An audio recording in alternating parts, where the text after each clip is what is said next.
Iran के खिलाफ Israel और अमेरिका की बारूदी जंग का आज 14वां दिन है और मिडिल ईस्ट में छिड़े घमासान की डराने वाली तस्वीरें लगातार सामने आ रही हैं। एक तरफ इजरायल ईरान और उसके प्रॉक्सी हिजबुल्लाह पर आक्रामक है, तो दूसरी तरफ ईरान भी अमेरिका और मिडिल ईस्ट के देशों पर पलटवार करने में पीछे नहीं है। आज राजनीति की शुरुआत मिडिल ईस्ट वॉर की ऐसे ही कुछ खतरनाक वीडियो से करते हैं, जिन्हें देखकर आपको भी अंदाजा हो जाएगा कि ये जंग किस तरह खतरनाक मोड़ ले रही है। मिडिल ईस्ट की जंग में ईरान ने अमेरिकी एयरबेस और उनके ठिकानों पर हमले और तेज कर दिए हैं। इन्हीं हमलों में ईरानी मिसाइल ने अब एक अमेरिकी रिफ्यूलिंग एयरक्राफ्ट KC-135 को निशाना बनाया है। खबरों के मुताबिक पश्चिम इराक के रेजिडेंस ग्रुप ने इस एयरक्राफ्ट को टारगेट किया था। मिसाइल हमले में अमेरिकी एयरक्राफ्ट KC-135 क्रैश हो गया। इसमें 6 अमेरिकी सैनिक मौजूद थे। खबरों के मुताबिक सभी की मौत हो गई। वहीं इसके मलबे की तलाश के लिए अमेरिका ने 2 चिनूक हेलीकॉप्टर्स को लगाया है। आपको बता दें कि KC-135 रिफ्यूलिंग एयरक्राफ्ट है, जिसका इस्तेमाल हवा में ही दूसरे विमानों में ईंधन भरने के लिए किया जाता है। ईरान ने कुर्द बेस पर ताबड़तोड़ हमला कर भारी नुकसान पहुंचाया है। ईरान की तरफ से किए गए ताबड़तोड़ ड्रोन अटैक का हमला इतना जोरदार था कि पूरा बेस आग की लपटों से घिर गया। धमाकों की आवाज कई किलोमीटर दूर तक सुनाई दी और आसमान में काले धुएं का गुबार छा गया।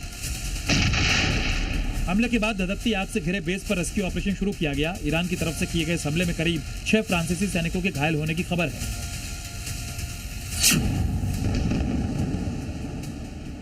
हिजबुल्लाह का किला माने जाने वाला बेरूत का अल रुसैव इलाका इजरायली एयर स्ट्राइक की भयानक मार झेल रहा है। लेबनान में इजरायल हिजबुल्लाह के ठिकानों पर जोरदार एयर स्ट्राइक कर रहा है। दिन हो या रात इजरायल की विध्वंसक कार्रवाई जारी है। आसमान से बरसती मिसाइलों ने बेरूत को एक बार फिर दहला दिया है। इजरायल हिजबुल्लाह के ठिकानों पर ताबड़तोड़ अटैक करने में जुटा है। बरसती मिसाइलों से बेरूत बुरी तरह दहला हुआ है। इजरायल का दावा है कि वो हिजबुल्लाह के अहम ठिकानों को सटीक निशाना बना रहा है। सेंट्रल हमलों के बाद स्थानीय लोगों में दहशत का माहौल है और लोग बड़ी संख्या में सुरक्षित स्थानों की ओर भाग रहे हैं। फिलहाल हताहतों की संख्या साफ नहीं है, लेकिन हालात बेहद गंभीर बने हुए हैं। दक्षिणी लेबनान में इजरायल की तरफ से चलाए जा रहे ग्राउंड ऑपरेशन की ताजा तस्वीरें सामने आई हैं, जिसमें IDF के जवान हिजबुल्लाह के आतंकी ठिकानों पर ताबड़तोड़ हमला करते हुए दिखाई दे रहे हैं। इजरायल ने इन हमलों के जरिए हिजबुल्लाह के ठिकानों में घुसकर उनके मंसूबों को नाकाम कर दिया और IDF ने ताबड़तोड़ हमले कर हिजबुल्लाह के बारूदी ढेर को नष्ट किया। वीडियो में इजरायली सेना के जवानों को ताबड़तोड़ गोलीबारी करते हुए देखा जा सकता है। दक्षिणी लेबनान में ग्राउंड ऑपरेशन के बीच कई हिस्सों में इजरायल की तरफ से हवाई हमले भी किए गए, जिससे लोगों में दहशत का माहौल बना हुआ है। इजरायल और ईरान के बीच छिड़ी जंग मिडिल ईस्ट में और ज्यादा खतरनाक मोड़ लेती दिख रही है। ईरान को घुटनों पर लाने के लिए इजरायली सेना ने एक बार फिर तेहरान में जबरदस्त अटैक किया।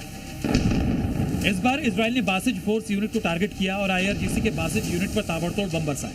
इजरायली एयरफोर्स ने बासिज चेक पॉइंट और यूनिट्स को टारगेट किया। चेक पॉइंट पर एक के बाद एक कई धमाकों से लोगों को संभलने का मौका तक नहीं मिला। ईरानी सैनिकों को टारगेट कर हमला किया गया। ये हमले ईरानी न्यूक्लियर लेयर्स और मेन इंफ्रास्ट्रक्चर पर हमले के डीप फेज का हिस्सा थे।